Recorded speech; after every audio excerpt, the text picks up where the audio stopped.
Hello and welcome to another Project Diablo 2 video. I am Kordesh and today I'm going to be going over one of my favorite builds that I've ever done. It is a curse support build, surprise. However, this curse support build is different because it can solo quick and effectively. So let's get into it. So first up with the skills is the curses. So as you can see here, I maxed out Curse Mastery and I have plus 33 to curse skills. Now, plus to curse skills is incredible because there are very specific breakpoints on the curses you are trying to reach. Every time you get more to plus skills, then that allows you to put more hard points into other things like golems, and I'll kind of explain on that more later. So, max out Curse Mastery. For amplified damage, you're trying to get it to the negative 60 PDR. As you can see, I'm right underneath it at 59%, and that's because I don't have CTA, so whenever I'm in groups, I'm doing group mapping, someone's going to give me that battle command. Boom, I'm going to get it. I'll get to negative 60, which is the hard cap for amplified damage. We'll be good to go. So you're going to want to get this to level 40 to get the maximum amount of amplified damage. So if you have a lot of plus skills, you can just use that. If you have to put in hard points, you might as well do that and respec once you get better gear. As far as life tap, I think 1 point is fine. It gets a bunch from the Curse Mastery, and this only works with hard points. If you max that out, it's like 56% lifesteal, which is like absurd, but a 20% lifesteal is probably good enough. So I like this for Ubers. Specifically, you can't decrepify things, so life tap is really good for bosses, map bosses, Ubers, things like that. Weaken, the target's defense caps out at negative 60 very quickly, and so really just with 1 point, as you can see, it's just level 34 because I have plus 33 to skills, we hit that cap. Every additional hard point is 1% decreased damage. Honestly, I don't feel like that's worth, pumping points into weaken. Decrepify is kind of similar. So the attack and cast rate caps out at 60%. You automatically get the physical damage resistant, negative 10% with 1 point. So that's very good. But every additional point is just 1% decreased move speed. There's really no point to put more points into Decrepify, in my opinion. Now, last up is low resist, and this is something you're going to have to probably put some points into. So you're going to want to hit the cap of negative 65, and that's going to be at level 45 with Curse Mastery maxed out. So the reason why I opted to max this out without CTA is because I use this for soloing. So that's basically how all the curses work. I'm going to move over to Poison and Bone. I put 1 point in Teeth and 1 point in Bone Armor, and this allows me to cast Bone Armor. It's a pretty big shield. It's like 900 and something. And then finally, the final skill points. So I went into summoning, and what I did here is I maxed out Golem Mastery, and then I got 1 point in Blood Warp, and then I maxed out Fire Golem.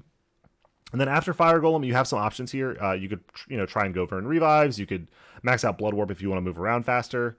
I opted for maxing out Clay Golem, and that's because I can solo things like Uber Ancients, like by myself. I can do all three of them. Deathless, not a problem. I've done it multiple times.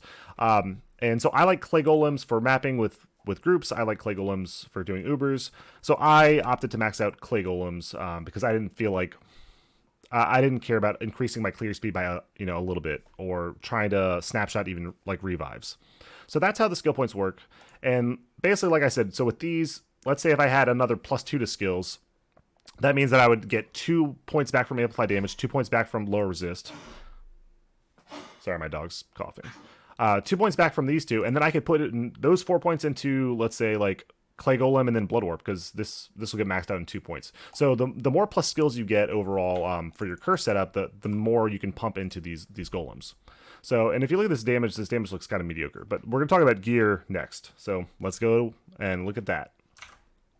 All right, so I'm going to go over the curse gear pretty quickly because it's very similar to a lot of the other stuff that I've done. So we've got a +3 curse helmet with I put some Ort runes in here because my resistances are, I just need a bunch of lightning res, so that's what I put in there. I've got a +3/+1 amulet.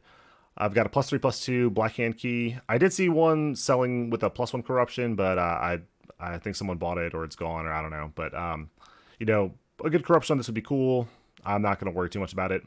I do have a +1 corruption on Skin of the Viper Magi. I like that because I just need the resistances and the FCR. As you can see, my resistances are all above 100. I have 126 when I need the 125 breakpoint. Cool with that. Dark Force spawn, if it had more than one socket, I could put in more diamonds or runes or whatever, but this is fine. It's great. +2/+2 is ideal because sometimes you will have to summon like a Clay Golem while you're fighting, or you definitely want the +2 to curses. Trang's best in slot, and then we're gonna have Skill Ring, Arachnid Mesh. I think you need a 15% or higher, and and then another skill ring. These boots are just CBF. For a while, I used an amulet that had CBF. Let's see here. Yeah, CBF on +3 curses, but then I opted for this +1. So that's basically the gear as far as the charms. So I have +1 to curses with life. All these are plus to curses. I don't run Geeds. I think Geeds is kind of a trap. And then all my small charms are just random resistances or FH. I think I used one FHR just because I wanted to not be at the like absolute worst breakpoint. We have a very bad Annie, very mediocre Torch, and then yeah, so that's basically it for the gear. Now, the next gear that I'm going to showcase is the snapshot gear. And this is, I'm going to kind of just showcase the snapshot process in a second, but I'm going to go over the Merc gear first. All right, so here is my Mercenaries gear, and it is a Act 3 Cold Mercenary.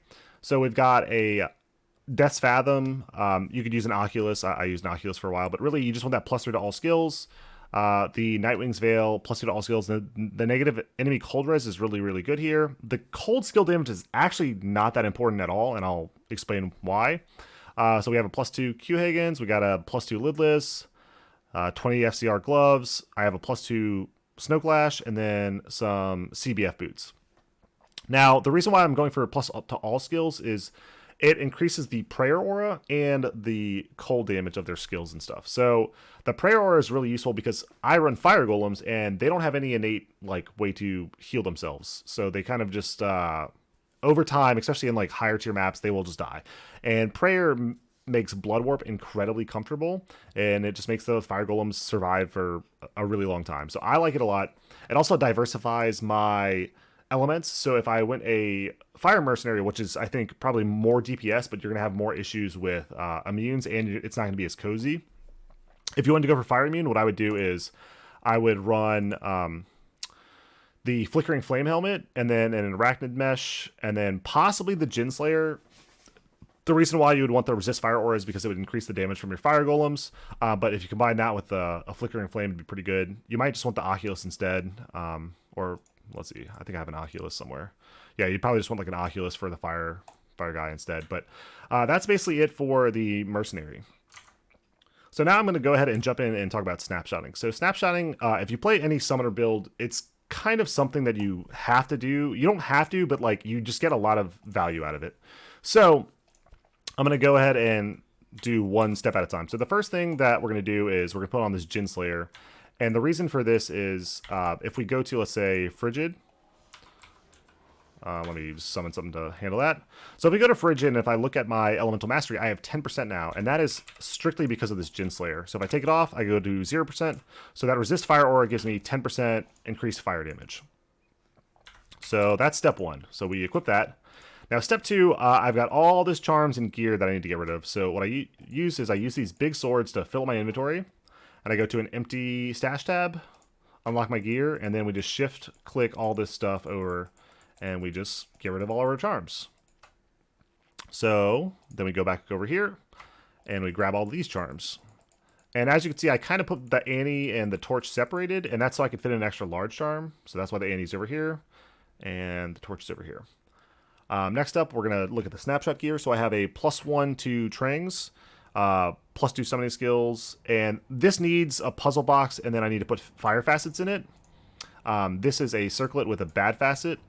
You're looking for the 5% fire skill damage. You do not care about the pierce. So -3, -4, -5, any of those work. It's not going to affect your damage at all. It doesn't matter. Next up, we're going to grab the Grave Palms for +1 summoning skills, and then a +3 amulet. I do have weapon swap, so I have a 5/3 fire facet with a +3 fire golem, +3 summoning skills wand. So that's like +6 to skills, and then I basically have the same thing on the offhand. So with all of this, and if I go to Frigid and look at my stuff, so I now have 91% elemental mastery. The pierce doesn't matter at all. And then if we look at the fire golem level, it is level 49. So very, very good stuff. And so what I'll do is I'll come over here and I'll summon 1, 2, 3, 4, 5, and get my 5 golems, go back to town, and then we're gonna just take off all the gear, try and go kind of quickly, put all the charms back,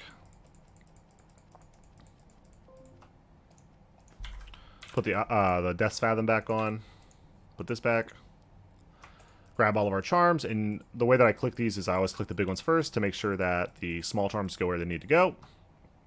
And then weapon swap, lock it up, put all this back, grab my world stone shards.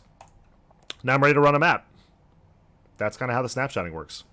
And yeah, they kind of slap. One thing that I did want to mention real quick is, so this is my fire golem setup, so, you know, +6 fire golem, +6 fire golem with the facets. However, what you can do is you can use a Karen shard for clay golem. So this is +2 summon, +1 necro, +2 clay golem. So that's +5 to clay golem. So go ahead and switch that in.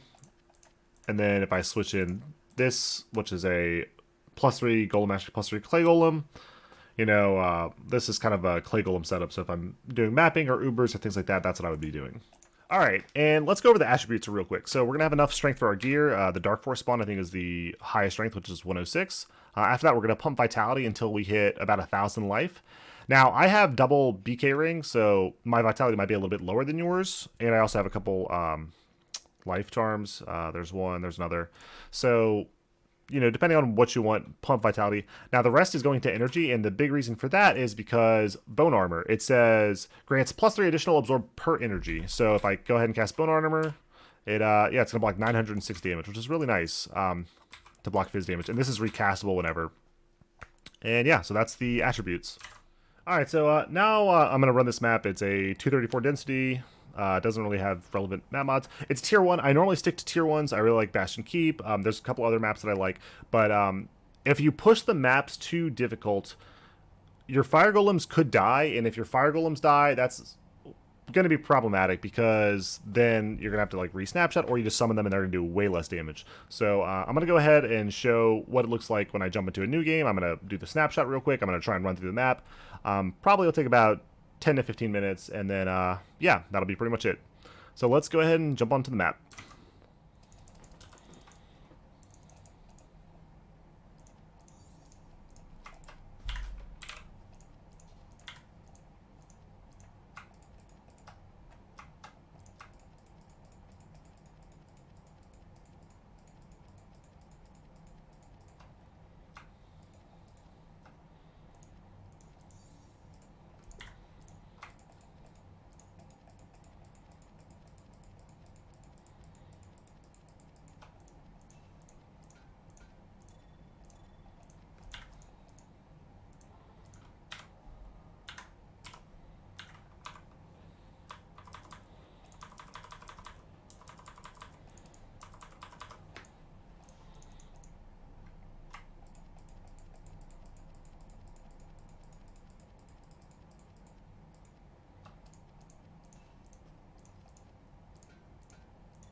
Alright, so we're done with snapshotting.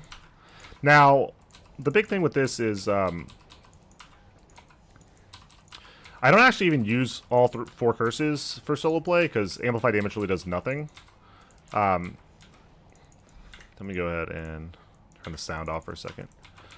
So yeah, amplify damage doesn't really do anything for solo play. So if you want to use a Bone Flame or what is the Kalan's Legacy to get the vigor, like that'd be good too. But yeah, so I'm just gonna keep on doing the map. And basically the big thing is I lead with decrep and then slap on low resist and weaken, and then kind of telestomp. As you can see, I do lose a little bit of mana, but every once in a while I'll pick up a rejuve, and that'll be that. In group play, it doesn't really matter, mainly because you have someone with an insight. And this build actually cares about energy with the bone armor. So yeah, so we'll just kind of hang out, enjoy this map. It's nice, juicy. It's a nice dense map. And I'll put the sound back on in a second. Oh, Jesus. Alright, Frostwind.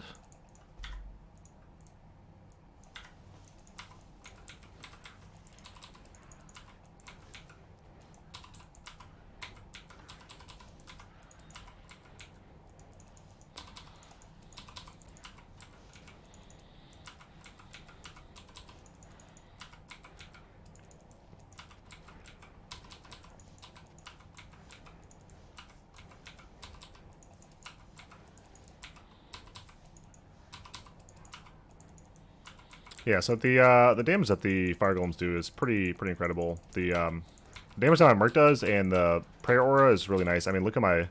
Whenever I blood warp, if you see, like, oh, I go down to 900 health, and then it just rockets back up. So, very comfortable, very safe. It's really how risky and how fast you want to be. It's kind of a multi-button build, because I have 3 curse that I throw out. I reapply my bone armor very frequently. And yeah. Gonna telestomp this guy. I think we're done with this little area.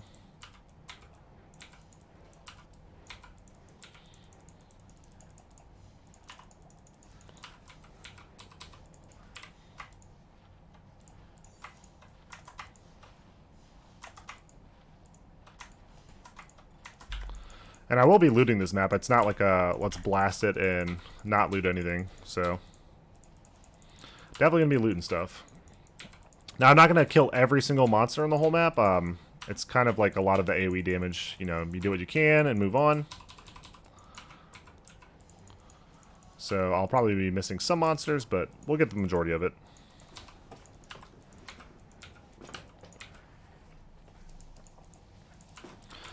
And it's been really nice to be able to solo with this build because, I mean, it's really probably the best support in the game in my opinion. And being able to actually solo farm maps is really fun. It allows you to build up some wealth and currency solo because when you play with other people, it's oftentimes you can't actually, you know, get items. Like, you're more there for the experience, which you'll get a ton of experience. So... Now, my pathing on the actual map is probably garbage, so, you know, it is what it is. I'm just kind of just going to where the monsters are.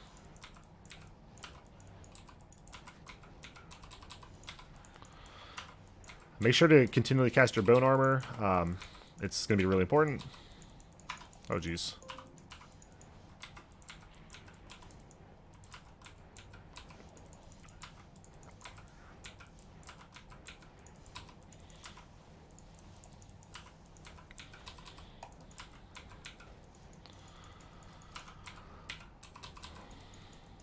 Yeah, so if you see, like, a lot of my damage is kind of from telestomping. So if you, instead of putting points into Clay Golem, if you put it into Blood Warp, it'd probably increase your clear speed.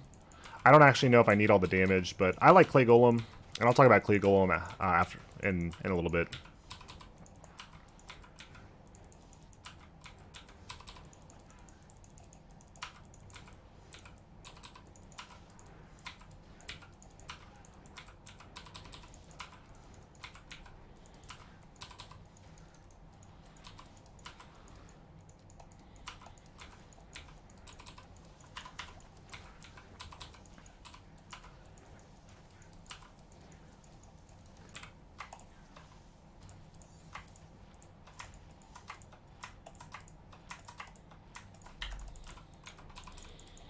Alright, so we're at the boss.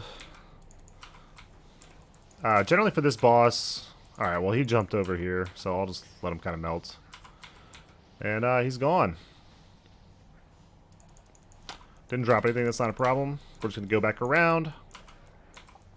And a lot of times I do with this map is if I do end up fighting the boss kind of earlier than I expect, which is this case, what I'll do is instead I'll clear this room out and then I will teleport back and take the portal, the red portal, back into the start of the map. Because as you see, there's a very long walkway to come back to it. Alright, so let's go ahead and jump on out of here. Go back to this portal. And if I do this correctly, I should be able to jump it. There we go.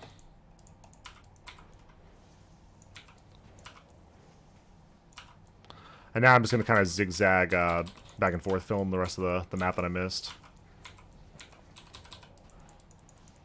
But I mean, all we're really trying to do is get our kills per hour up as far as finding items, you know. The more items we find, the better. My magic find is pretty low, but to be honest, I don't really care. I let the magic find kind of happen with the maps itself. So this has high density, lower magic find, which is fine. honestly, at this stage of the league, it's kind of hard to sell items specifically unless you find a good item and corrupt it and slam it. So, really, I'm just kind of here to kill a bunch of monsters, hope to find bases, runes, mostly runes, because that's kind of the big purchasing power at this stage of the league.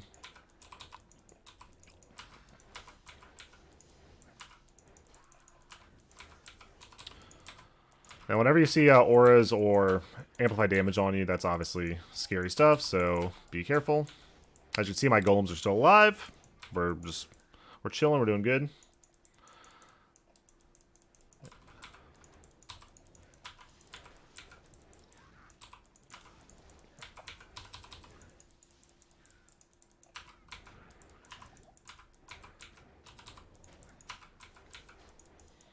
It's a lot of,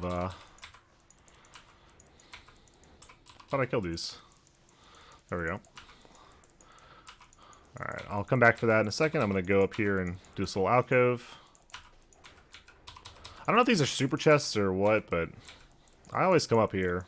I don't actually know if that's smart, but hey, unique map. What do we get?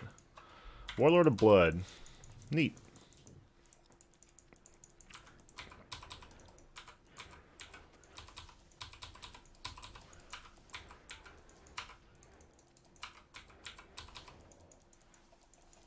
Did I miss them over here? A couple. Okay.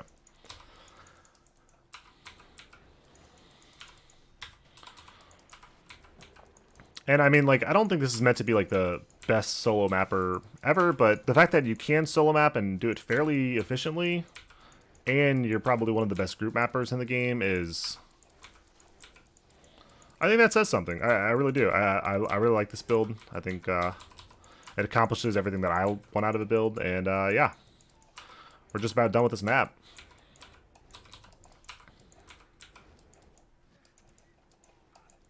That's pretty much it. I'll just take a little quick cursory glance. Yeah, it's all done.